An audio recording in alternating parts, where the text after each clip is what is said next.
giving you the real from A to Z surrounding the Dallas Cowboys. News, updates, rumors, transactions, takes, and more. So strap up, Cowboys Nation, and start your day off with A to Z Sports. Live with Will Steele. 3, 2, 1. Here we go.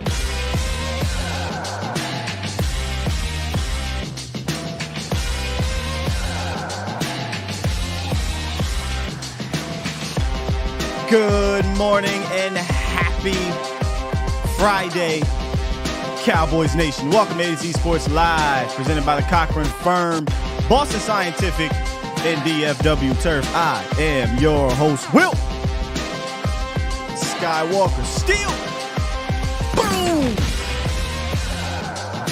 Clap it up for everybody. We've made it to the final Friday of no Cowboys football. Final Friday, and we're going to talk about the keys to the game. Buccaneers, Dallas Cowboys at home, AT&T Stadium, Week 1, Sunday Night Football. I got three keys. We talked about a lot of them throughout the week. Add a little nuance to some of them, a little razzle-dazzle, and we'll discuss that.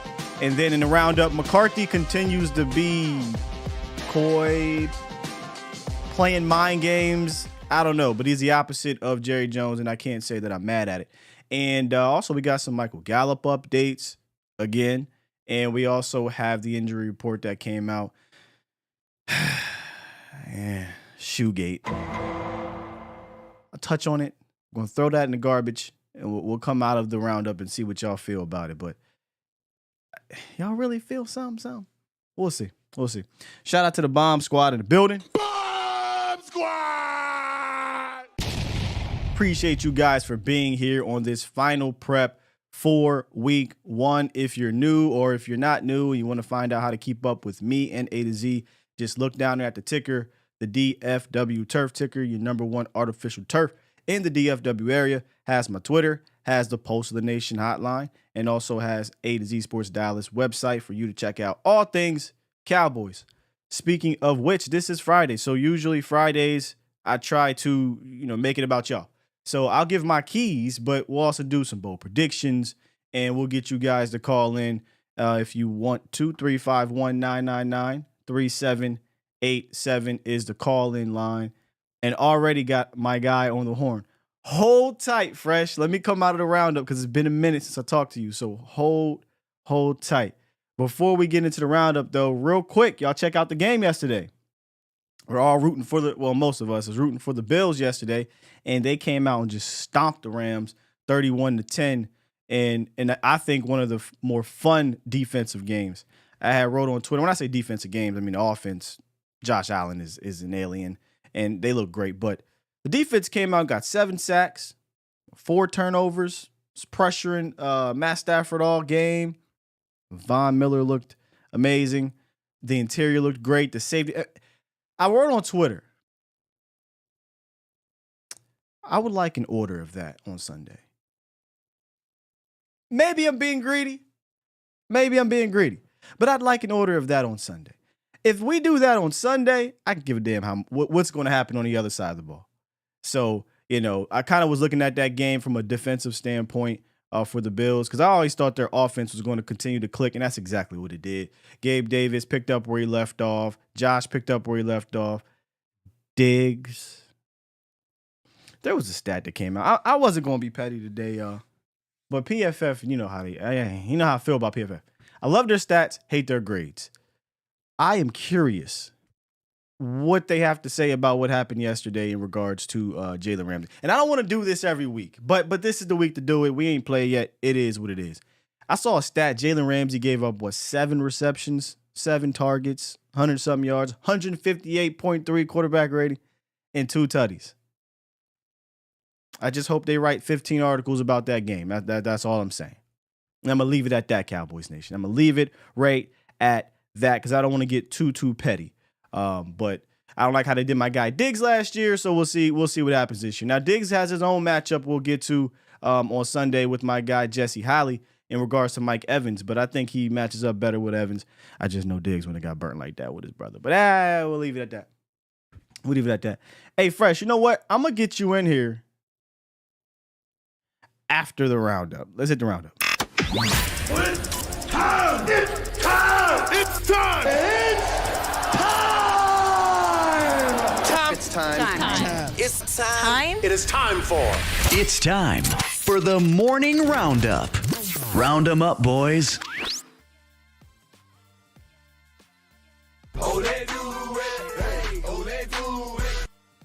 Hey, McCarthy. You know, it's clear to me that Mike McCarthy is hell-bent on not giving opponents free information. Like a Jerry Jones. And I love it. You know, it may not be great for the media, for content or whatever, but I love it, man. He's playing everything close to the vest. And it started since he arrived. Remember in 2020, he took all the names and numbers off the players. He duped us. We thought we were going to get a full scrimmage or whatever, and it never happened. Ever since then, he's just been like, man, I'm not giving y'all nothing. Last week, they tried to get him to get the starting lineup and ask about the left tackle spot, and he said, hey, I'm not ready for that just yet. Hold your horses. Then Jerry came out and said, oh, yeah, Tyler Smith, man, left tackle. And then this week, Jerry been talking for the last week about, Michael Gallup. And McCarthy kind of playing along with the whole thing. This is what Mike McCarthy had to say about Michael Gallup. I thought his workout was excellent. Really, the last 2 days, he's checked every box the whole way. Physically, he looks really good, but we don't have a time frame for his return. That will answer itself, but we've been very encouraged by the work. So they said, Mike, you attempted to play him on Sunday since he's back in full pads, which we'll get to next. He says, well, if he practices today, we'll talk about it. Oh, really? And he practiced. He ended up practicing yesterday in full pads for the first time since the end of last year. So, again, all the good news from Michael Gallup continues to happen. He's on his way. And I'm still leaning towards week 3. But see, this is why you let Mike do the talking. Mike playing with these dudes. He's not going to play this week. But he said, we don't have a time frame. I know Jerry and Steven talking about, but we ain't got no time frame over here. So maybe you see him next week. Maybe you don't see him till week 4. We don't know. And I like it that way. So shout out to Mike McCarthy for doing what coaches are supposed to do. Not give shit away. But yes, Michael Gallup in full pads. That is what matters the most. Now, if you look at the rest of the injury report, you'll see a name. Dak Prescott. So Dak is listed on this injury report with an ankle situation. And that sent a shock, a sharp pain down Cowboy fans' chests across the nation, whether it be on Twitter, whether it be people hit me up, sending me, tweets and graphics of Dak Prescott limited ankle. I'm like, all right, well, what happened? Man, a damn shoe. This is what Dak Prescott had to say. He switched shoes today, and that probably wasn't the best idea. So there you go. I'm good to go. I promise you it was a shoe issue. I was limited, but I'm good to go. I promise you I'm great. It's a bionic ankle, so we're fine. Well, apparently that doesn't matter. It doesn't matter because that sent shockwaves through the Cowboys nation, and they had a lot of things to say. So he said, let me clarify this up for you. Something may come up on the injury report. This is before anybody asks anything. But this league, if you don't report a hangnail, you'll get suspended or fined. But I feel great. I still feel the best that I've felt in a long time.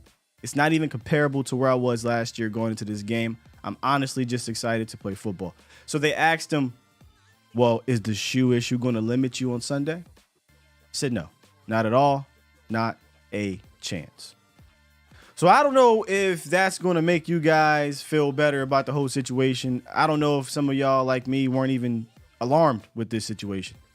Wake me up when Dak Prescott is limping around on Sunday or can't plant or can't take off or something like that. Then I'll worry about it. A damn shoe. We were joking on Vacha's show yesterday. He probably shouldn't have came out and started talking about those 11s because he wears the Jordan 11s. Now he's going back to the Jordan 1s. Whatever. I don't care. Just find the shoe that works. I think this is silly that this had to be a thing, but, it is what it is. It's the Cowboys. It's an injury. It's Dak, and it's his ankle. It's going to come up. See, Ron, I think he's lying. Bill, it's BS. So this is what happens when something like this comes out.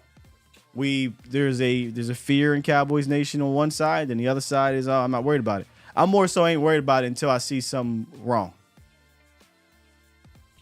So we'll see. We are going to see on Sunday. All right, that's this Friday's roundup. Let me get to my guy real fast before he hangs up. Fresh Fade, because it's been a long, long time. My boy. What's good, man? Finally. Yeah. Yeah. Finally. Fine. He was The Rock. Yeah, did you what's see The going Rock on, yesterday in LA? I did, man. He I disappointed saw me. him, man. He Yeah, he disappointed me. disappointed me too, man. I thought he was going to hit Man, the I grew up finally. He didn't even do it. I mean, what's the point of you being there if you ain't going to do the finally? Or whatever, man. Exactly. That's what I was waiting for too, man. Disappointed, man. But shoot, man. Speaking about the game yesterday, my guy, it kind of reminds me of the game that's coming up on Sunday between us and the Bucks, man. You know what I mean? Like there's a lot of parallels there because the Rams are built a lot like the Cowboys now with like a legit number. We think CeeDee Lamb's a legit number one. Hopefully. A number one receiver and a bunch of other receivers that, maybe complement, right? And the Bills, they just bracketed Cooper Kupp and then let the other receivers just, try to do their thing, man. They didn't come up big like I thought they would, or maybe a lot of people thought they would. But it just I really hope Kellen Moore gets in his bag. One of the stats that really stood out to me was 50 yards rushing by the Rams. That's not going to do it Sunday, man. We got to get more than 50 yards, my guy, for us to even have a chance to win that game. I feel wouldn't good about it, but I wouldn't try to connect the Rams Bills game to the Cowboys Bucks game that intently though. I mean that, you know what I'm saying? Like I get what you're saying. Nobody wants to run for 50 yards, right? No team wants to be like, 50 yards, that's good enough. To be fair. I got it. The Bills front seven just reminds me of the Bucks front seven. That's what I'm saying as far as stopping the run, being able to control like the middle of the field and control the run. The Rams didn't quite establish anything. You know what I mean? They're missing their left tackle or their right tackle, just like the Cowboys. That's why I mentioned there's like a lot of, similarities there. But I just hope Dak doesn't give the ball away like Matt Stafford did yesterday and things sort of, you know what I mean? I'm trying to take it. I'm trying to hear where you're going, but I don't see it because I don't look at the Rams and the Cowboys similar. I just don't. Because we're going to be more of a team that leans on the ground. We're going to be more of a team that's going to, if not necessarily lean on the ground, but lean on a Zeke and TP type of combination and tight ends and whatnot, right? Whereas the Rams last night didn't do that. Now, they were throwing a rock to Henderson and they were giving him the ball, but I think TP and Zeke are going to be a feature of this offense, whereas Henderson and Akers, I don't see that happening. And then Sean McVay and Kellen Moore are drastic differences. Our philosophies offensively just seem to be different. But, from a pass protection standpoint, we can't be that bad, right? Like the Bills got 7 sacks and more pressures. Like on the opposite side, I want the Cowboys defense to look like the Bills defense against the Bucks. Yeah, man. Josh Allen is he's in the elite category right now. Top 3, right? To me, he's going to be. I give it like another year. He may. Oh, I think he's already top 3 talent at this point.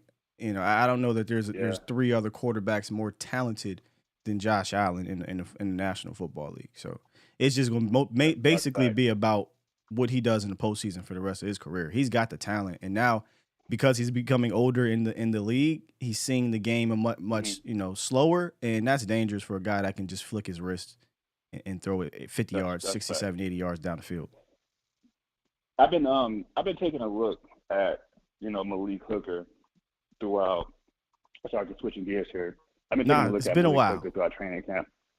Yeah, I've been taking a look at Malik Hooker as far as, I haven't really heard too much. But I just been keeping my eye on him a little bit, and just I went back and looked back at his past tape and just really evaluating how he sort of evolved within his defense, and also just looking at his past seasons of just mainly focused on rehab. This off season, he's focused on just getting better and getting stronger and getting faster as a player. And I think he's sort of flown under the radar. You know what I mean? In the past seasons, we've been looking at, safeties and sort of concerned. I won't be surprised if he turns into the Malik Hooker that he was supposed to be coming into the league. And, everyone's focused on Diggs and focused on, the other cornerbacks and, rightfully so, Michael Parsons. I think Malik's going to have a Pro Bowl year. I just have a feeling he's going to have a Pro Bowl year at the free safety position because, another year in this defense, like I said, he's gotten stronger and faster, smart guy. He just has, everything what it takes to become that, what he was supposed to be. I think, so he's my favorite guy this year to keep an eye on, Malik Hooker. I think he's going to go to the Pro Bowl. I think he's going to have a big-time season this year. He's one of my guys. I have him as the player to lead the team in interceptions this year. What? Word? Oh shit. Yeah. Okay. That was my prediction a while back. Was Malik Hooker? I got him leading the team in picks because I think we finally have a guy. And this is no knock on KZ because he started off pretty well last year there, but Malik I think is a true free safety, and he's going to be given the responsibility to play that single high a lot, which relies on his natural instincts and his football IQ, and he's got that. He's got the closing speed. He's smart back there. He's a ball hawk, and with the pressure that I think the Cowboys are going to put on teams, that means you're going to get a lot of balls that are either tipped, you're going to get a lot of balls that are kind of thrown just YOLOs, and I just think Malik Hooker is more aware with those, and I don't think you'll see him have the miscommunications that KZ did last year. KZ probably could add 2 or 3 more interceptions. He just doesn't have the same awareness as Malik Hooker. So I got Malik. I got Malik leading with about 5 or 6 picks, which means you're saying that Diggs won't get 6 or 7 picks. Diggs might get 4 or 5 and still have a very ridiculously good year. Maybe teams will understand, all right, I'll test him out early, he'll get a pick or 2, and then they'll just give him the treatment like, all right, man, we just going to go the other way.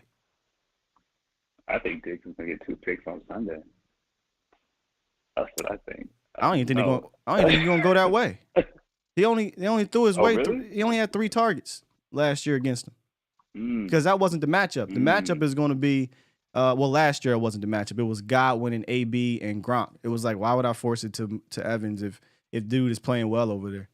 You know what I mean? So he basically went everywhere else. Yeah. Sunday, I kind of look at it the same way. I think he'll look at Julio. I think he'll look at Gage and be like, I'll take my chances. Chances elsewhere. I feel it.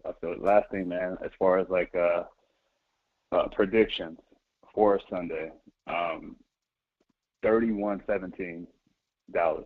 That's a lot of points. That's what I have, man. I have 31-17.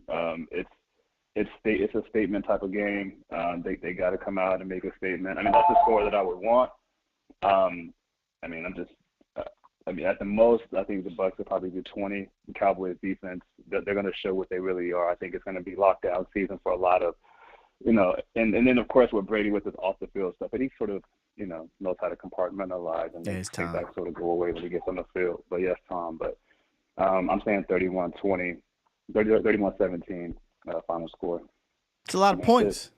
I got the dub. I just didn't got that many points. But all right, man. Good to hear from you again, Fresh. Make sure you continue to tap in, man. Bro. I got you, bro. All right. Have a good weekend. Yep. Ain't talked to my man Fresh in a minute, and we kind of on the same page with Malik. I think Malik's going to have a fantastic year, barring injury. Like, Malik obviously has to stay healthy. And I just got him, man, that might be, honestly, the 5 might be low. That's how confident I am in Malik Hooker getting a ton of picks this year. from that position. Just the defense is just going to be. I think it's going to be different this year. I truly do. I think the pass rush is going to put more onus on the quarterback to get it off quicker. And not every team has a Tom Brady where it's designed to get it off underneath. Like that's their offense. Some teams are going to be, just YOLOing that thing. Jalen Hurts. Some team Daniel Bill. Some teams aren't going to know what to do. So they're just going to panic and throw it in. And we know Diggs and AB and Malik Hooker and these guys. I say AB, but I mean AB showed some ball hawking skills last year. We're being honest. He got his hands on the ball a lot.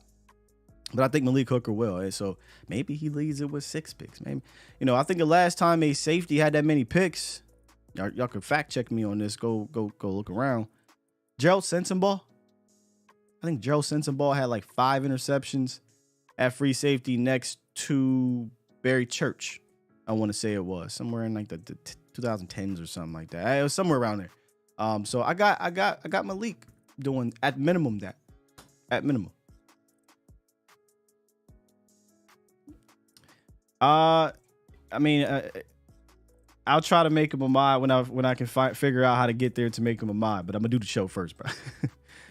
Let's get Los on the horn. What's good, Los? Good morning, Scott, man. Yes, sir. Hey, let me say this: RIP to the Queen. Sorry for her. Shout out to the UK family out there who all supports the Cowboys out there as well. And I'm gonna say this: football is back, man. Sorry if I'm excited, man. Can you put that clip, Sky, where that girl's crying? They ask how you're doing, because I need a moment of silence for all those people saying Matt Stafford is better than Dak Prescott. Okay. All right, I thought you was about to say moment of silence for the Queen. Excuse me. Hey, because I trust Dak to keep a team in a game rather than losing it very quickly. Would you agree with me on that, Sky? Say again. I trust Dak to keep a team in a game rather than losing it very quickly, like Matt Stafford does time again. Oh yeah, Matt Stafford's highs and lows are extremely high and extremely low. Dak doesn't have those kind of lows. Yeah, so I will say that. I mean, and then I'll get to this. Tony has to have more than 10 touches. If he doesn't have more than 10 touches, we're gonna lose against Sky. I will riot on Monday if Tony don't get at least 10 touches. Yeah, me and you both, Sky, because he has to be featured offensively. Has to. My second thing is, you said it, Sky. It's not that this team, you can't run on them. We already know it's no joke. You can't run them in the middle. But you said it, Sky. Those edges, they're vulnerable.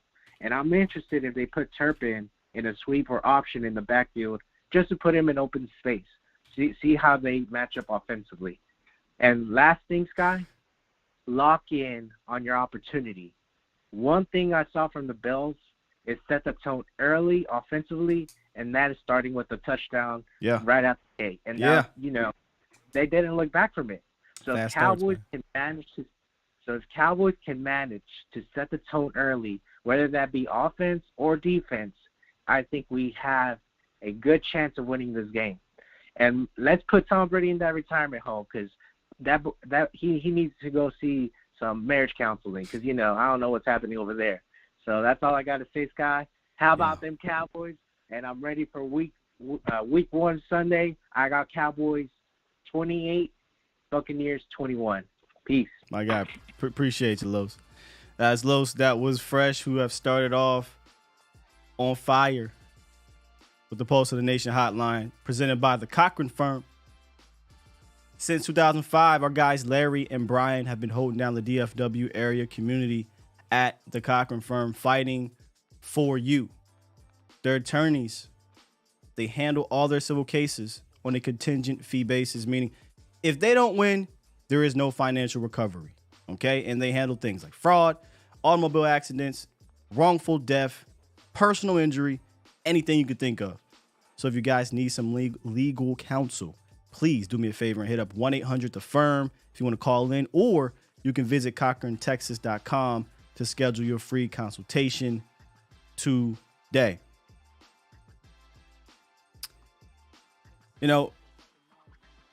when he said Queen, right? I was thinking in my head, our Queen. You know, when Queen calls in, shout out to Queen. Then he started talking about the UK. And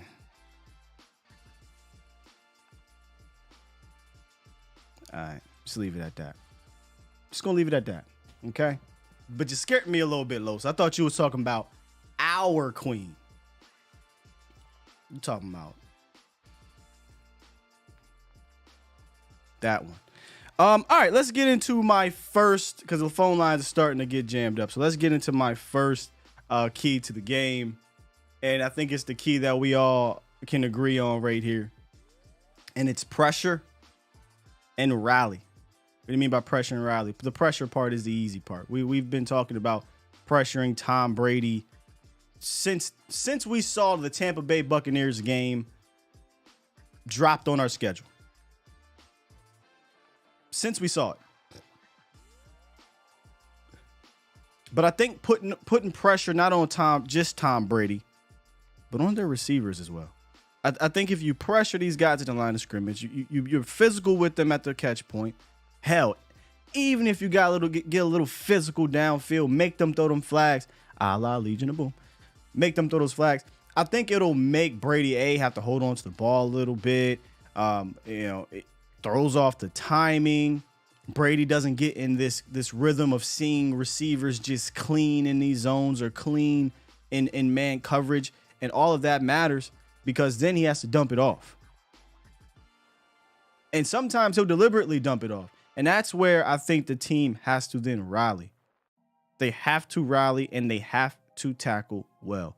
You know, you can't execute up front and execute on the back end only to give up a 3rd and 6 dump off to Lenny or a 3rd and 6 dump off to Kyle Rudolph 4 yards, behind the sticks, and then they get the first down. Because then it doesn't matter. And now he gets in the rhythm. So obviously the obvious one is pressure, right? We of course, that's a story as old as the Bible. Pressure Tom Brady, specifically in the middle, which we'll get to. But also to rally. You have to rally and tackle well because he's going to dump it off deliberately at times. And he has no problem, absolutely no problem, attacking that middle of the field, attacking the flats. So the LVEs of the world. I have no worries about Micah Parsons in that department. The Anthony Barrs and the Jabril Coxes of the world, the J-Ron Curses, which I have no problem in that department either, are going to have to tackle in space one-on-one until the rally, the cavalry get there. So pressure and rally, I think that's an easy one. That's an easy one right there. I love Freddie Mercury. Oh, man. 505, what you got on that? Pressure and rally. What's up? Talk to me? Yes, sir. Talking to 505. Okay. Thank you. So I actually had a couple of things to bring up. So, I know I mainly listen to you and Bosch. I've listened to the show a couple times, but one of the things you guys were talking about with Turpin was concern of him getting hurt. I think him, like Tyreek Hill, some of the smaller dudes in the league, they're professionals at what they've been doing. They've been the small guy on their team often. So the good thing with them is they've learned, okay, I can't take these big hits. That's bad for my career. So I'm going to make sure I'm going to take easier hits, like they're going to avoid people.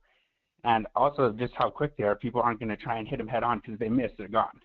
So they're going to make sure to wrap them up and things like that. So I think Turpin, I say get him in there 12 times a game. I know he's our kick return, punt return specialist, but he's not going to take these big hits that people are concerned about. I mean, even if he is, so what? He's on the team. Yeah, so what? Yeah. I mean, he's proven that he can come in here and do some things and have a role. So, and I seen him get hit. That's all I want to do. I just wanted to see him get hit. He might not have gotten hit in preseason, but I seen him take a big ass hit in camp and got up. So I'm like, all right, okay, I feel better. So if he gets hit and he gets hurt, it is what it is. He's one of your more dynamic players, and I think he needs to be involved in the game. Yeah, and then a second quick point, is so I was watching some highlights from last year about our defense, and the way people have us talking is, okay, well, we're going to regress on interceptions and other things like that. I don't see it, man. Last year we didn't have a whole lot of tip drills. A lot of it was just straight up interception. And the way I see it, honestly, is I don't think a lot of teams are getting to 7-step drops on us because we get there too quick. I mean, unless they're dedicating, a tight end and a running back to staying in to help them get to 7-step drops, I don't really see it happening. Sure. So what was your point was that the Cowboys are not going to do what now? I don't see them regressing in interceptions and fumbles. I just don't see it because turnovers. The problem with turnovers, you can't predict them. They're one of the most volatile statistics in football. No, it's hard for you to just repeat you being the number one turnover team year over year over year over. So if you look at it historically, I had a statistic about this. There hasn't been a team that's repeated as number one in turnovers. There might be like one, I think, over the last like 15, 20 years. So it's difficult to do. So you may see a slight regression, but that doesn't mean that the defense has regressed. That could actually mean that, all right, you just incomplete pass, get off the field. So maybe you're better on third down. Maybe you're better in the red zone. Maybe you're better against the run. But the odds are stacked against them to repeat as the turnover machine that they were last year. They can go from 1 to 3. That's still regression. Yeah, that's what I'm saying. Because people are saying like, oh yeah, you guys are gonna fall off completely. Those turnovers are all luck. I'm just like, where? They're tip drills. And then on top of that, I mean, if you watched what was it, the game against the Patriots, Micah Parsons got that sack fumble. Micah Parsons last year. No, that was Randy. The end of the year, or Randy. No, well, it was Randy. Yeah, maybe it was Randy. Yeah, okay. But they weren't even looking for the ball when they were sacking. They were taking him to the ground. Play was over. Let me celebrate. I think Dan Quinn gets them to the point where if they're wrapping up, they're swinging up the ball. What you mean? Chauncey Golston picked that ball up. No, there's 2 strip sacks in that game. One of them, that's what I'm saying. I think the Micah one. Micah didn't have a sack. He didn't have a sack in that game, brother. Okay. Yeah. So maybe it was a Randy, but Golston picked up the ball. But if Randy would have picked that up, he'd still be running today. I don't know the play specifically on that, but yeah, I mean they seem to be aware of turnovers, bro. I don't think you go from, they were I think 7th in 2020 actually, but I don't think you lead the league in turnovers without being aware and sack fumbles and things like that. They had a ton of fumble recoveries actually last year, more than normal. But I listen, man. Overall, I agree. I think the defense is going to still be getting turnovers. I don't know if it'll be number one though. Yeah. Hey, man, appreciate the call, good brother. All right, sounds good. Thank you.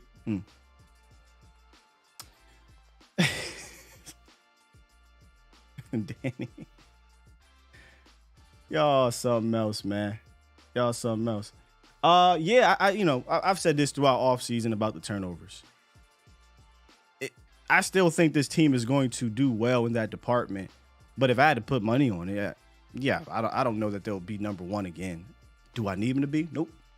No, they could be 5. You know what I'm saying? They could be number 5, and that's still pretty damn good. So it's just a matter, in my opinion, of when those turnovers come. But this defense I'm not worried about this defense one iota. And even if the Bucs come out and shred it, oh well, I was wrong for week 1, but I still have confidence that this defense is going to carry this offense and be one of the best in the National Football League. Point blank, period. We'll do another one before we get to my second point. I think Swift was on hold. Swift. 205. What it is, what it do?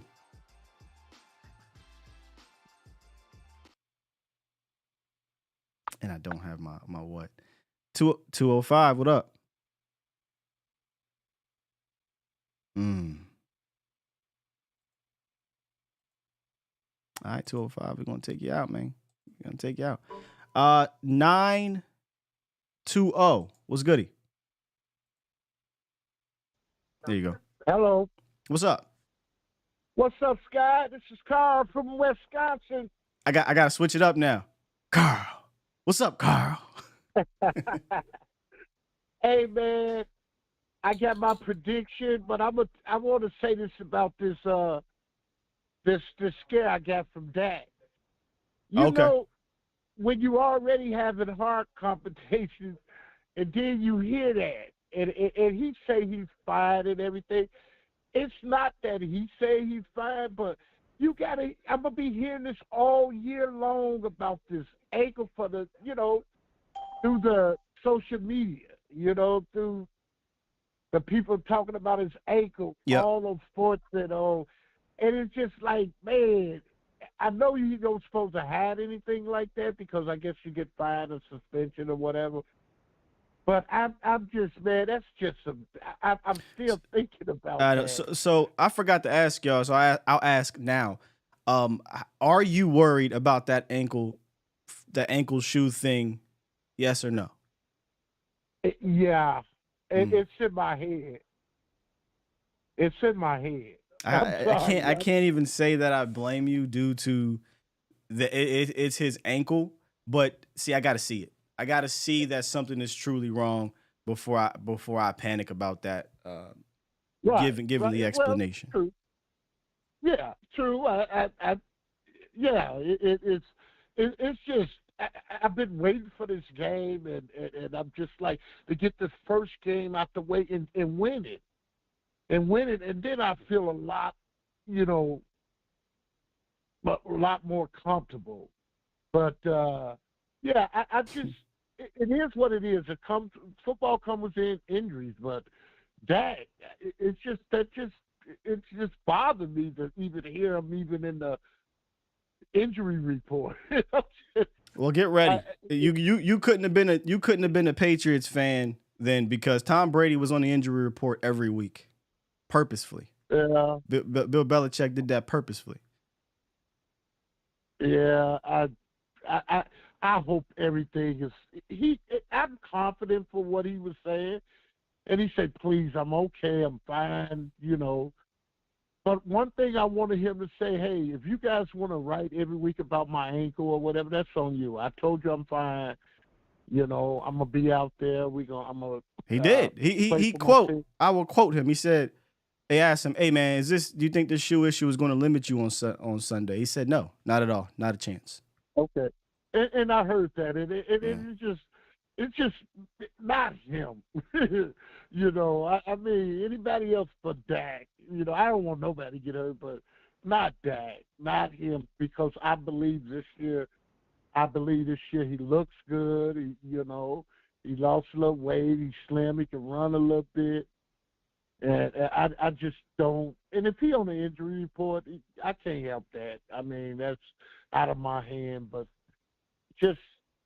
I know I'm gonna hear that every week. Well, I don't know if you're going to hear it every week. It just happened. Again, he said they had to report it yesterday because he did leave practice to go fix the shoe situation. So if he doesn't report, they could be fined. So, I don't think you'll hear it every week. Now, if you do see it every week and it keeps popping up, then it's something to worry about. But no, go ahead. No, I'm not saying him saying every week. No, not it's him. Just that I gotta listen to it on the. You won't if it's not on the injury report is what I'm saying. The only reason you'll hear about it is if he's listed on the injury report. If it's not, then why are we talking about Dak's ankle? You know what I'm saying? Right. Yeah. Right. And my prediction. Oh, okay. And I got 27-17 Dallas. All right, 27-17. Yeah, because last year we almost won. Yeah. We was there, Yeah. Blame the kicker. Yeah, I mean, it's a different season. We got a different team. We feel confident about it, man. But yeah, 27-17. I like that score, Carl. But I appreciate the call, good brother. Yep. All right. Take it easy. Go Cowboys. Yes, sir. All right, man. We got to keep it moving here. Let's get to my second key to the game I have here is tempo and perimeter attack. We talked about this perimeter attack aspect of it all week, getting to the edges, right? And one of my favorite quotes in any Marvel movie, Avengers movie, whatever, is when Tony Stark is about to jump out of the aircraft, and I think it was Captain America was like, "What's your plan?" Stark said, "Attack." What's your plan of attack? I'm sorry. And Stark said attack. That's how I feel about Sunday. Just attack. You know, I've been very loud about the soft spot of this team. And I think if you attack it, you'll come away closer to a victory than not. Don't sit back and wait for, hey, let's see what they do. Let's wait for them to show their hands. Just go out and attack these boys. Go out and attack them with confidence too. Don't pussyfoot around. I get this is Vita Vea and those boys, and we know the middle is strong. So go where they're not as strongest, and I think that is on the perimeter. I've been saying it for a long time. So, all right, cool. Attack the perimeter. But what else can you do so? Speed up the tempo. Mix it up. I said this before to y'all. When we were in Oxnard, I found it very interesting that the Cowboys were working on a different kind of tempo on offense than I had seen in years past. This wasn't your normal 2-minute drill, hurry up offense, 4-minute offense, traditional tempo. This was more of a design. There was a little bit more detail to this. This was something different. And I saw them do it 2 practices in a row and kind of put it in their pocket. I hadn't seen it in preseason, and I hadn't seen it in Dallas when they came down here for training camp. So I wonder if that style of tempo is something that they're going to use throughout this game and throughout the season to maybe combat not having as many playmakers as they had last year, specifically in week 1. But regardless, to be honest with you, tempo works anyway with Dak. It don't even got to be this clever style of tempo. Just let him get to the line and go. That works. Now, obviously, if you want to be a tempo offense, you can't start 2nd and 10. You can't start 2nd and 15 with a sack. You got to remain efficient. And that's what Dak has been against Tampa. That's what Dak was last year against Tampa. I think he threw some like 72 or so % completion last year. And in general against the Bucs, 79% completion, which ironically is the highest against any single opponent in NFL history. So I think that's interesting too. But tempo and perimeter attack combined with Dak being efficient when they do go tempo, I think is a key. I don't think this is a game where you're just going to run it up the middle. Jason Garrett said that. Jason said, hey, give it to Zeke, just hand it off up the middle. No. In my opinion, you attack those edges, man. And I'm not just saying that to say that. I truly, truly do believe that is where the weakness is for Tampa, and that's where they're susceptible is to attack the edges. And I don't care how you do it. Honestly, I don't care how you do it. So, you got pressure and rally, tempo, and perimeter attack. Those are my first 2 keys to the game.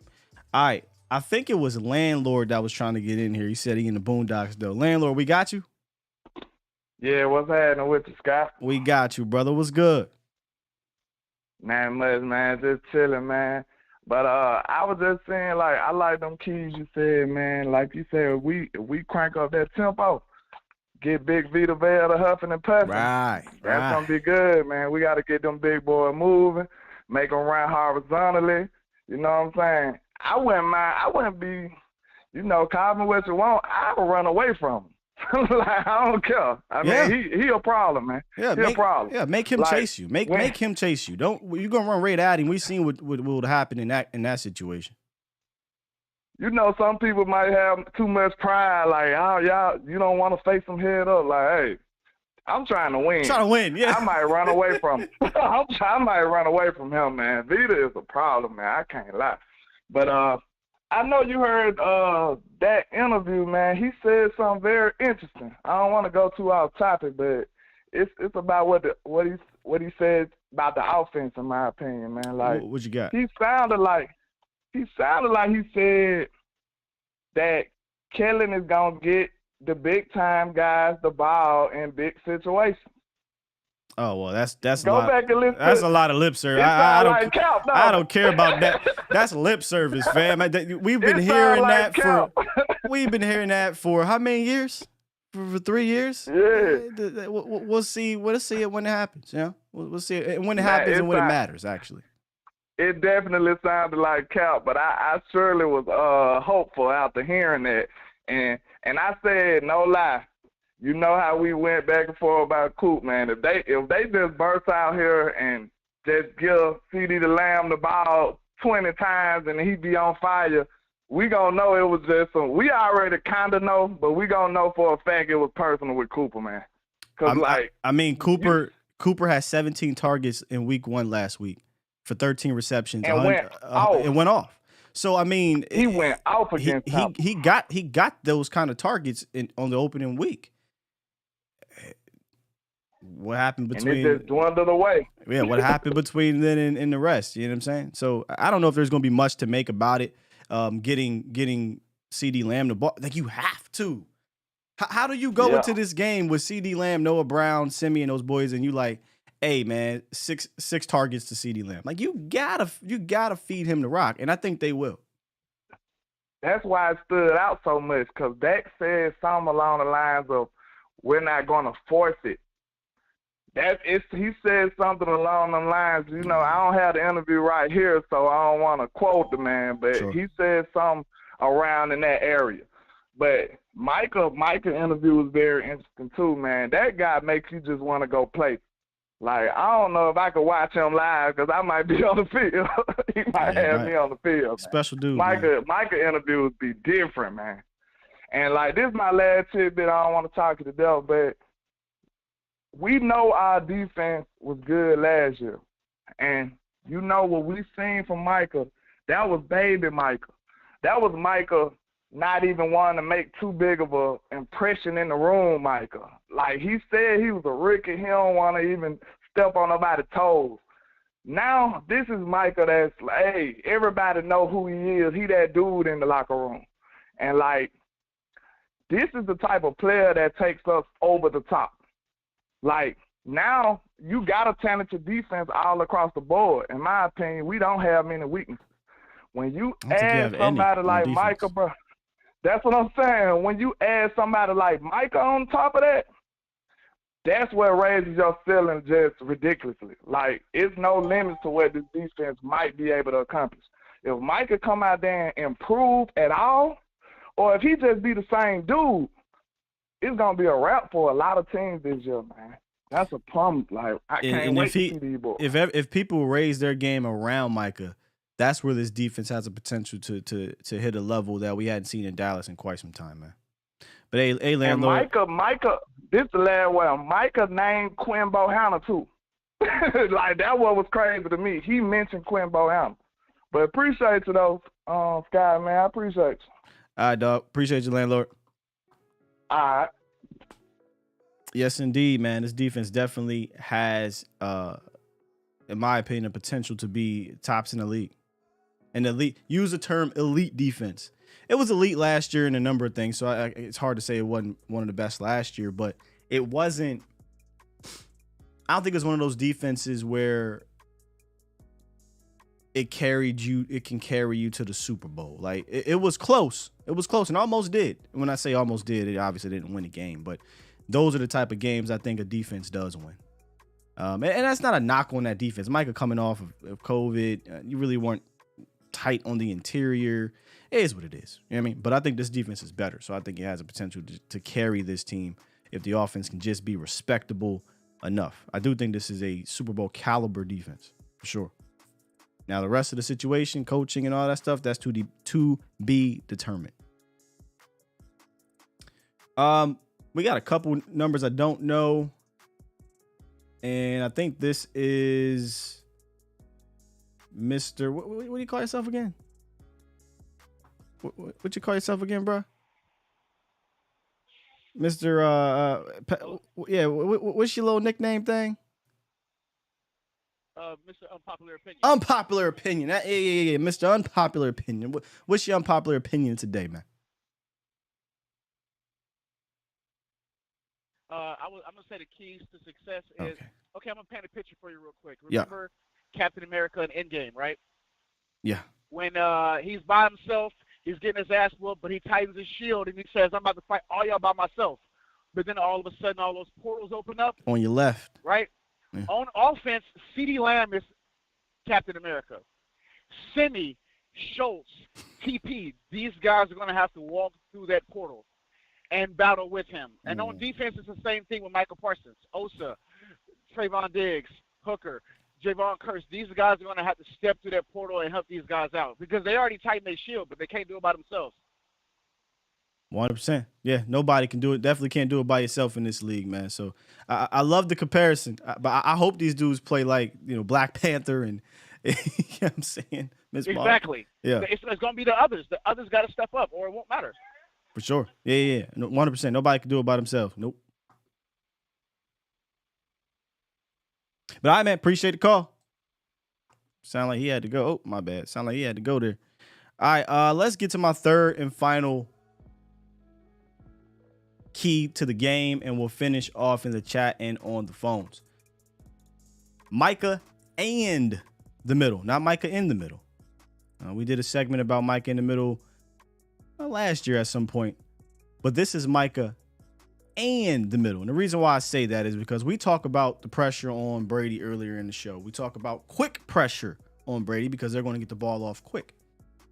I think, honestly, it starts and ends with the Lion, Micah Parsons. It starts and ends with him. I understand that D-Law and Osa and these guys are also going to be a factor, and that's where the middle comes in when I say Osa. Because if we're going to attack Tom Brady from a pass rushing standpoint, we're going to need to do so and be effective, I think, in his face. He's a veteran. He knows how to step up in that pocket. As much as I like D-Law, Tristan Wirfs is good too. They're going to battle all day. There's going to be wins and losses there.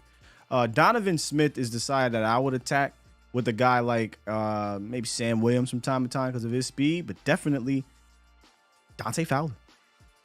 Saw a stat yesterday by my guy Bobby Belt.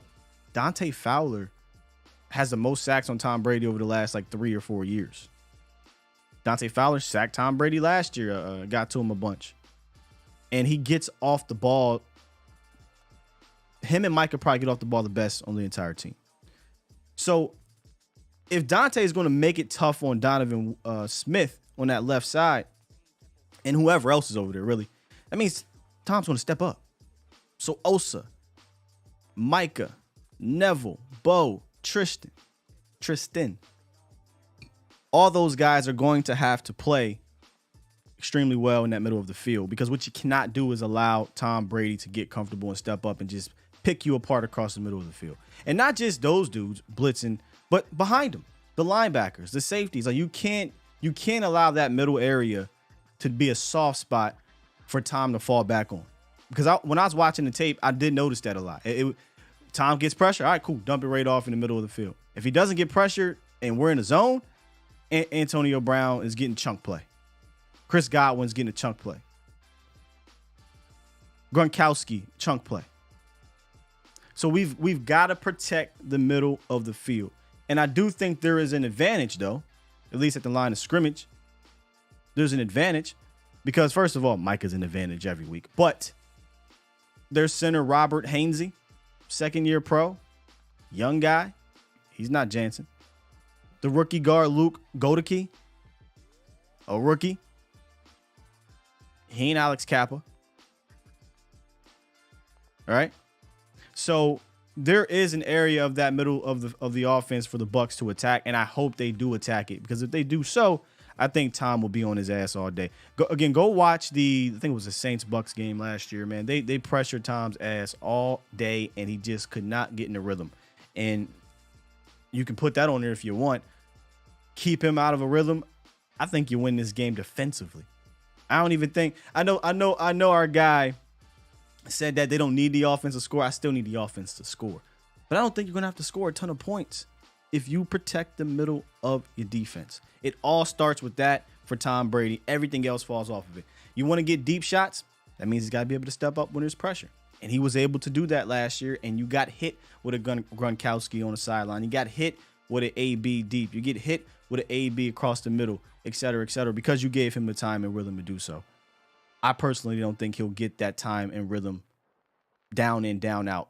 Too many bodies, too many guys up front that I think can cause problems for the interior of that line. So those are my three keys to the game. We can review them a little bit later on. I got a couple donations I didn't get to. Super chat. Appreciate you, Blow to Heavens. He said, Should we play tank inside of it? Sure. Yeah. End game. Right? Let's roll that end game out there from time to time on obvious passing downs. And can we agree that the NASCAR package / end game package, I mean, my opinion, is better than last year? I think so. Get to these supers. My apologies, y'all. Today's date the 9th. All right, and I had pick up after 5 rings. Super chat. He says, just joined the chat today. Don't know if you hit on this, but how are we not discussing the kicking situation? No, I did not hit on that. With the O-line issues and wide receiver issues, we're just pretending that Maher isn't our kicker. Yeah, that's a fair point. That's a fair point. The kicking is, we talking about Cowboys almost had it last year. 4 points left on the board. You lost by 2. So yeah, the kicking definitely matters. But pick up after 5 rings. I'm probably not the guy you want to talk to about the kicking worries, because I'm a little biased this year on Brett Maher. For that reason. Also, he looked good. I'm not a kicker. I'm not a professional kicker or none of that, man. I don't pretend to be a professional anything. But I deliberately focused my eyeballs on Brett Maher in Oxnard and in Dallas. He looks good. Like I don't know how else to put it, man. The only kick he missed in preseason, didn't get a ton of shots, was a 61-yard field goal. Nobody's holding that against him. But he made every other field goal attempt in preseason. In training camp, they were doing these drills. He went 10 for 11 in training camp. The only miss was in the 40-yard range, but he made the rest of his 40-yard field goal kicks. And then obviously he was just crushing the 50-yarders. So maybe that's why I haven't brought it up, but it is definitely a fair observation. Brett Maher is the kicker, but I think we're thinking about Brett Maher from the Cowboys, who weirdly made all of his extra points, but he missed some of those 40-yarders. If I'm not mistaken, Brett wasn't bad last year. Let me just get this for y'all. He played for the Saints last year, and I don't think he was horrible. Let me go look before he made 89% of his field goals last year. I mean, we are talking about field goal kickers. You know, they go through ebbs and flows. Now, last year he did miss 2 extra points, whereas in with the Cowboys he missed 1. In 2 years he missed 1 extra point. But he was 16 for 18. Pick up after 5 rings. I mean, he looked good. That's all I'm saying. So I'm gonna try to lean into what I seen from Brett Maher in the preseason and roll with that, man. But you're right, the kicking situation cost us, so be cautious, all right? Be cautious. All right, we are locking up the phones. But hey, you know what? Pick up after 5 rings. I'm gonna go ahead and give that's today's fan focus comment of the morning. I'm gonna go ahead and give that to you because that is something that I haven't been talking about, and I got to be fair. And of course, the fan focus comment is presented by Boston Scientific. Don't know if you guys know this, but diabetes, heart disease, and prostate cancer procedures can contribute to ED, and many men aren't aware of this, or at least they fail to be aware of all the treatment options that a board certified urologist can offer. All right, so understand your options. This is a very serious situation, and learn where you can find an ED specialist in your area.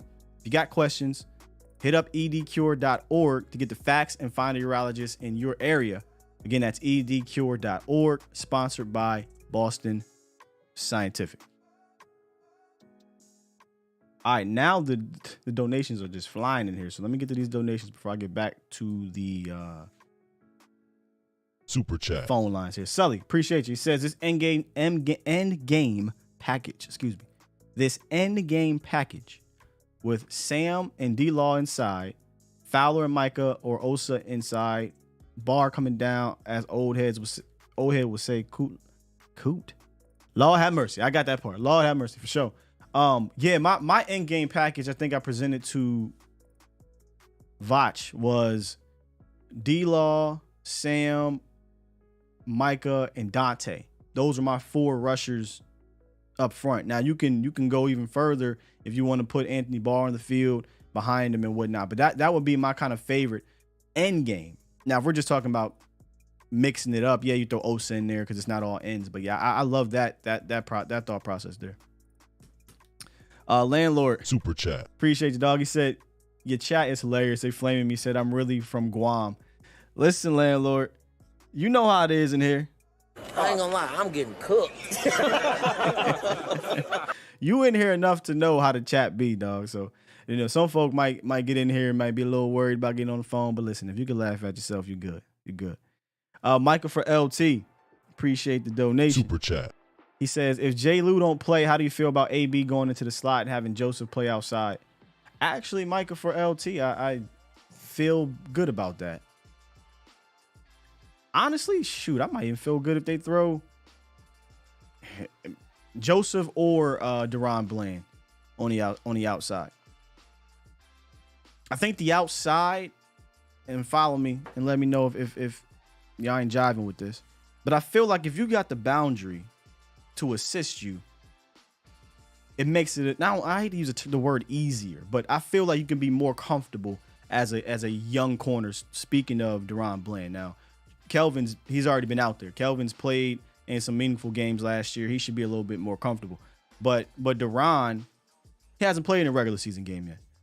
I do like how he looks in the slot, but the slot against that quarterback and against this type of offense, I don't know if I'm ready yet. If you want to get his feet thrown in the fire, this is where you want to go. Put him in the slot and let's see what he got. But yeah, I think I'm with Joseph or DB, Deron Bland on the outside and moving AB inside because he is a veteran and he can but he knows, he's seen things in the slot. He's played against Tom before. Yeah, that's not a bad idea. I don't dislike that. Eternal Super chat. Dynasty, I think is what you're saying. Appreciate you for the $5 donation. Can you and Vach please do a collaboration with other team content creators before the games? I think that would be a great show. I used to do that when it was just my own. It wasn't A to Z. It was just Skywalker Steel's channel. Actually, it was Dallas Cowboys Network. Yeah, and trust me, I'll reach out to those type of situations as well to bring people in. It probably won't be something that's every week, but from time to time, yeah, we'll bring in other, I don't know about content creators, but other teams, reporters, or that cover the team professionally or cover the team maybe in a manner like we do. Just no offense to, there's so many different content creators. You don't know what you're getting into, so I gotta kind of make sure I tread those waters right. All right, man. Let's get back to the phones and end these things. We got 205 on the horn. What's good, 205? Nothing much, guy. How you doing this morning? Man, I'm good. Just ready to get this thing rolling and get some football this weekend. Hey, I'm with you. This is Bo Jelks, by the way. Bo Jelks. What's good? I just wanted to call. Nothing much. I just wanted to call in and say that I think that the rookie Jalen Tolbert and Simi Fioco and Dennis Houston, I think they're going to be able to have a big game because I think they're going to double CD to try not to allow him to be able to go off. I think they're going to shadow CD. So who do you think is going to go off?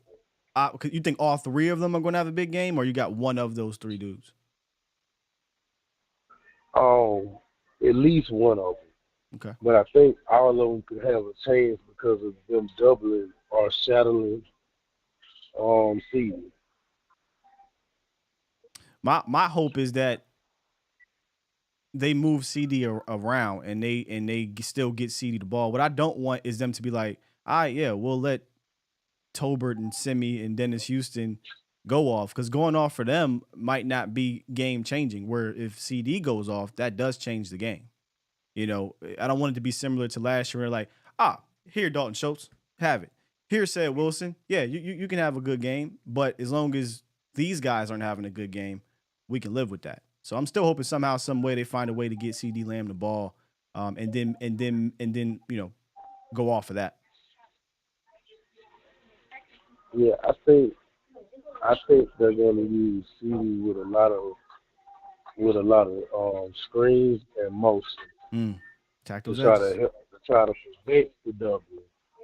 But I do think that they're going to try to shadow CD, whether he's in the slot or on the outside, which I know it'll be difficult for them to shadow him in the slot. But I think they're going to try to scheme up a way to try to do that. That's just gonna be the hardest part right there, bro. But hey, appreciate you, Bo. Let me keep it moving on the phones here, brother. Yes. Appreciate you too, Sky. Have a good morning. You too, man. All right, let's get to 325. What it do? Hey, it's the Tampa Bay fan again. Chase? Yes, sir. What's up, Chase? We 2 days out, man. You excited? I'm very excited, and hopefully it's a good game. I do agree y'all are going to have to attack the perimeter to be effective, and not just in passing game, in gadget plays or nothing, but you have to go hard at it with. Yeah, deliberately, right? You have to go hard at it deliberately with the running game. Exactly. I agree. Can I ask you something, Chase? What last year when the Cowboys played the Bucks, y'all secondary was kind of compromised. Y'all was dealing with injuries going in, and then one of your cornerbacks got hurt. Maybe two of them got hurt in the game. Dislocated his elbow. Yeah. What's y'all DB situation like now? Everybody healthy? I know y'all signed. Was it Logan? Who'd y'all sign? Logan Ryan. Logan Ryan. Ryan. As a Tampa fan, Brady. y'all feeling a little bit better about the secondary going into this game? Yes, we did lose Jordan Whitehead to the Jets. You did? In offseason. But we brought in Logan Ryan to replace him, and we've had real healthy competitions at the cornerback position. And so they've been pushing each other. And then, of course, when you're having to work against Julio and Russell and Evans and stuff during practice, that's going to kind of get you ready for a lot of things. If I remember correctly, Murphy Bunting was our mouse in the house last year. If you're not familiar, not familiar with that term. It means the guy we were kind of wanted to pick on. Is he's still on the team, right? Yes, he's still on the team, but is he still your nickel corner? No, he got beat out, I think. Damn! I was hoping he still was your guy, because that's the mouse in the house right there. CeeDee Lamb or Murphy Bunting is where I would be attacking all day. Yeah, no, they're gonna see. I think he. Don't quote me on this because I'm bad with names and stuff. Sure. But he got beat out, but he will play. Because they have a good rotation of defensive backs. Okay. Well, all right, Chase. I appreciate you giving me some information on your team, brother. I do have one question though. Sure. And I'll make it quick. Other than your offensive line, what is your biggest concern besides the obvious?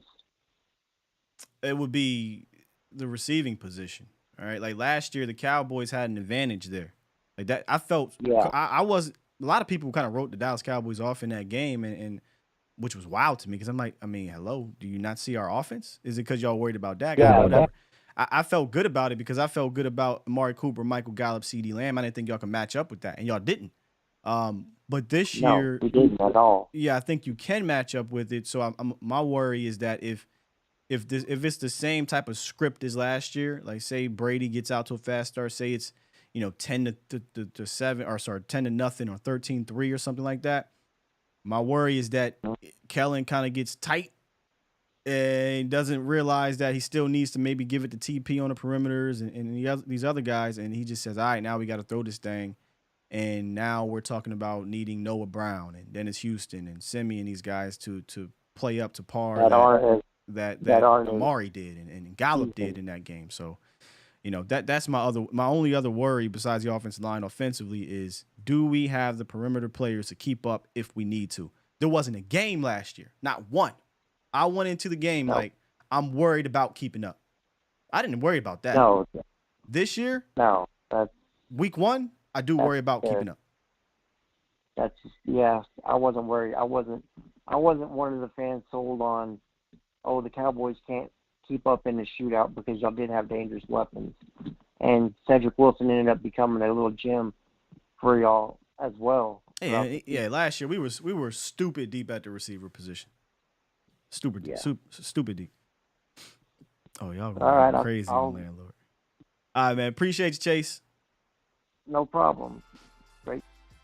Thank you. Yo, y'all coming for landlord's top? What happened, landlord?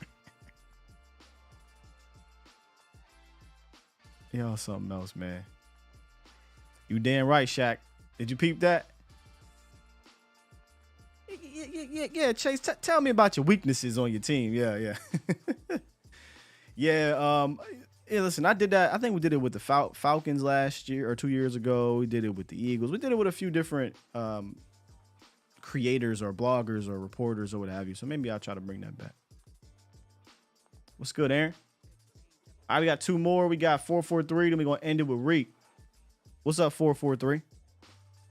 What's up, man? This is Steve from Maryland. Steve from the DMV. That's right. You got to remember this area code, man, because I'm going to be bothering you a little bit more this year. Hey, listen, keep bothering me, brother. I appreciate it. I just can't save names anymore. I got to write a stern letter to this little program I got, because usually I'll be able to save your name. But, man, what you got for us? I got a few little points, man, and then one main one, but I'll touch on real quick. Sure. As far as all the Cowboys fans worried about Dak, man, he's fine. SI reported, the guys that were there at the practice said it was an issue with the ribbing inside the shoe. Yeah. And, I personally just went through that. I bought new Adidas work boots, and it dug into my ankle right there for the first 2 days, and then after about a week, it was fine. So he said he's fine. I trust he's fine. All us Cowboy fans need to not worry about that. Simple issue. My other thing I wanted to touch on is, man, have you seen Brady? I respect Brady and all, man, but I don't know if he's hitting the pipe or if he's going through some depression or whatever, but he looks sickly, man. Yeah, I noticed that when he did his whole, I'm 40, I'm 45 years old, and I'm going through a lot of shit. That's what he said at the podium. And now kind of the whole situation with his wife is coming out. They're not sure if it's true or not, but regardless, he's clearly going through something personally that, I know he is who he is, but at the end of the day, we're all human. If your mental is affected, that affects everything else you do, personally, professionally, whatever. So, yeah, he's going through something, man. Yeah, I know. I mean, I'm not knocking on him because, we all go through shit. But, right. I just hope he ain't doing that on purpose because he don't look good. You think he doing something else?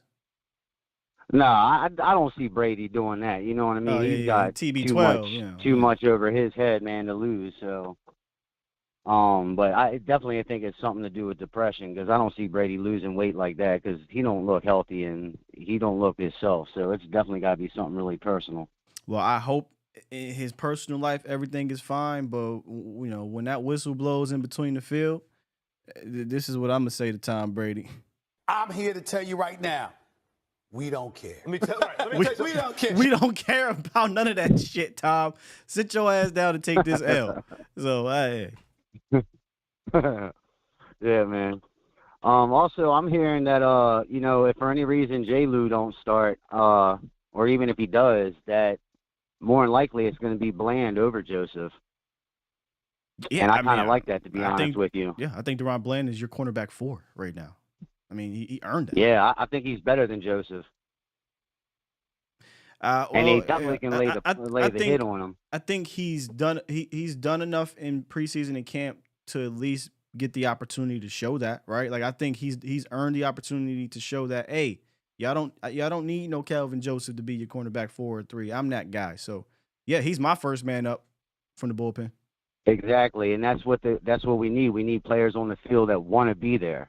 Yeah. So this brings me to my final point, man. I was really thinking about this over the last week or so, and I realized something that bothers me every single season to the point where I actually have dreams about it, and it's something that the Cowboys have been lacking for at least the last 20 years. And I know, they talk about, we're trying to get a different culture change in here and everything like that, and that's all fine and dandy. Yeah. But for at least the last 20 years, man, me living in the Baltimore area, I'm surrounded by Ravens fans. But the one thing I can give the Ravens is, if you look at their team every single year, the one thing that they have is a brotherhood. They all fight for each other, and they all stick up for one another, and they have a true camaraderie. And I can honestly say, Sky, for the first time in at least 20 years, I feel like the Cowboys have a camaraderie with one another as a team, as a whole, on that field, finally. And I haven't felt that way in the last 20 years. You've had your Jason Wittens, you've had your Des Bryans, your Romos, and, a couple players here on the team now that, have that passion. But this is the first 2 years that I've seen where everybody fights for one another and has that, especially this year, that true blood. We're going out for blood for one another. And I don't think there's any Cowboy fan that can say that we've had that for the last 20 years, because I haven't felt it. I haven't seen it. And I think that's the one thing this team really needs. They've needed this culture change very bad. And that right there is enough to put more wins in your pocket. When you know that the brother next to you is going to die for you and they're going to give it your all. And when you see that person give your all, it's going to make you want to give your all. And I truly believe that they're going to, excuse my language, but they're going to mess the Bucks up this Sunday, because I think them boys are going for war. All right, man. From your lips to the football god's ears. That's right. I hope you have a blessed Friday, man, and go Cowboy Nation. All right, man. Have a good weekend, brother. Let's do it. Yeah.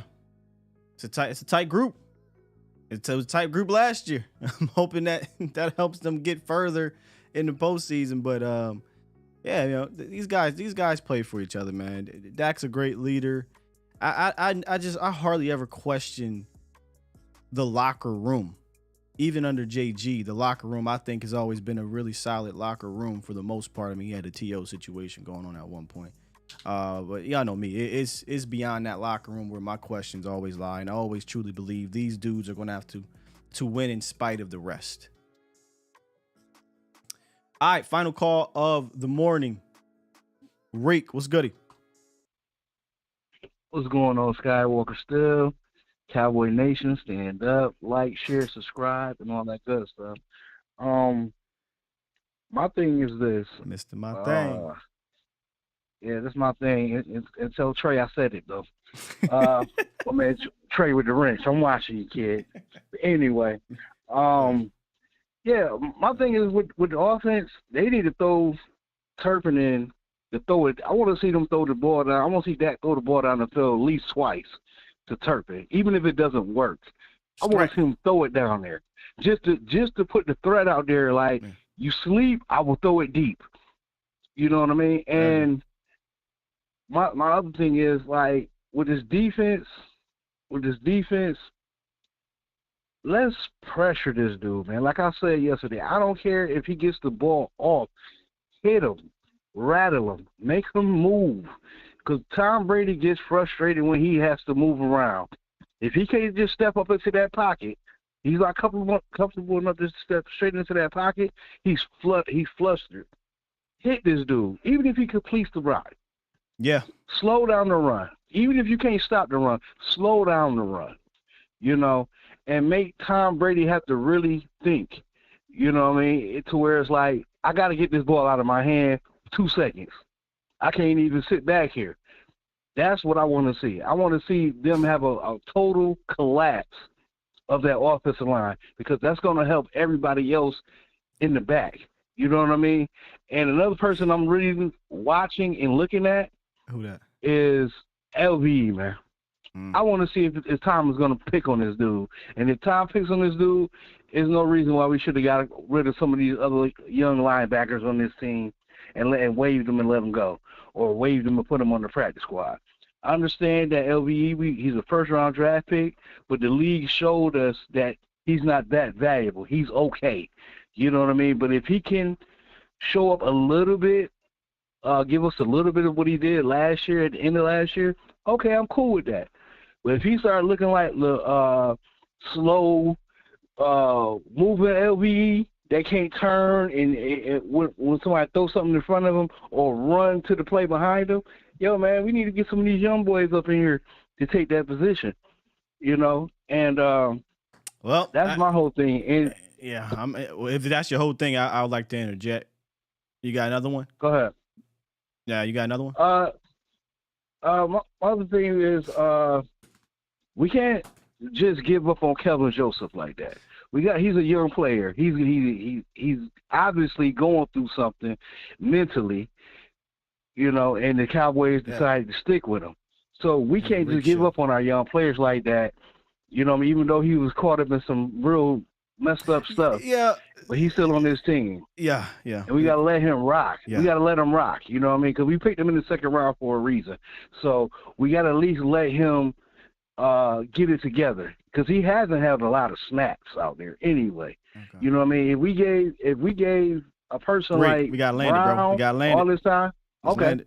If we gave a person like Brown all this time to mess up and get it together, that's what we got to do. All right. Yeah, all right. You good? All right, Rick. All right. Appreciate you, man. Ooh, man, you had it perfect until you went to your other thing. I ain't even gonna touch on the Kelvin thing. We talk about Kelvin, but the LVE thing is what I wanted to tap into. That's true. Like, LVE is somebody that we definitely have to be looking at in this game, because if he's going to play, which I don't know how much he's going to play. He played 14 snaps last year. 14. And it wasn't like, oh, it's because Jalen played a whole lot. Jalen didn't play a whole lot of snaps last year. So, and I personally don't think LVE is set for this game plan. I just don't. But hey, maybe LVE, he slimmed up. He's better, quicker, and faster. And the neck and all that, the hip, the neck, the back, or whatever is not affecting him no more from a physical standpoint. But, yeah. LVE, somebody to watch. My thing is airline sponsored by Spirit. Man, I told y'all we practicing this thing. Like, if the flow is there, yeah, let's rap. But if it's just one long run-on sentence of 17 different topics, we got to clean that up a little bit. Let's clean that up a little bit, right? It's cool. It's still preseason, and we here week 1. So after week 1, hopefully we understand these things. I am not opening in lineups no more. We are done. The show is over. We're hitting it a good time period right now. 10 o'clock, Cowboys Bucks, Sunday at 7:20. Your boy and Jesse. I thought I'd have my promo done. It won't be done till probably later today. So we'll post that around the social media. So look out for that. We'll be back at Texas Live, going live about an hour before each game. So about 6:20 on Sunday Central. We'll be live breaking down the game, pregame show.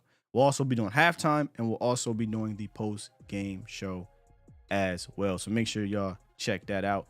And of course, if you enjoy what we do here, hit that like button. If you really enjoy it, subscribe if you have not. Easiest way to support. We definitely got what we got to do when you call in is we definitely got to light the chat up with hashtag my thing is.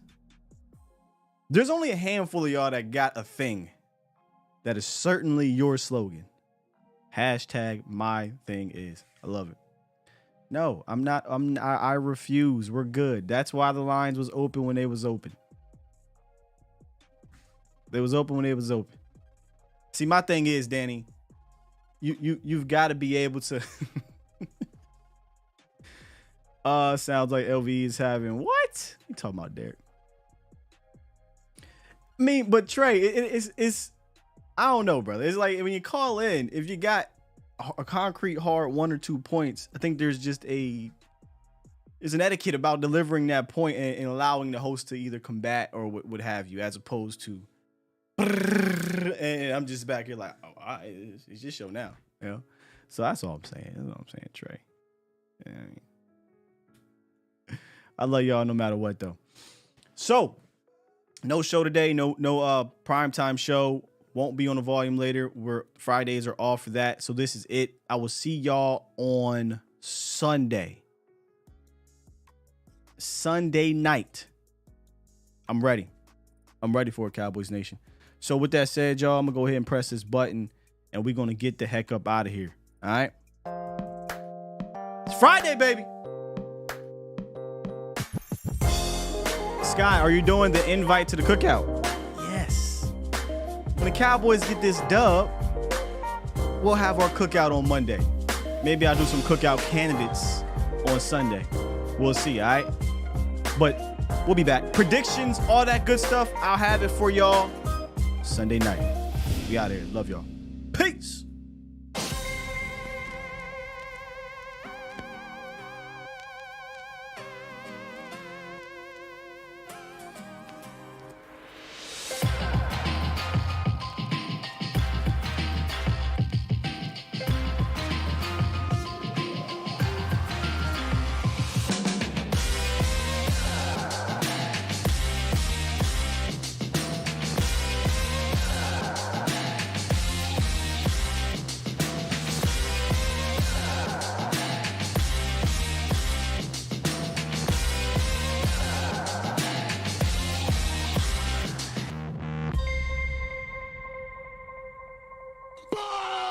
Squad!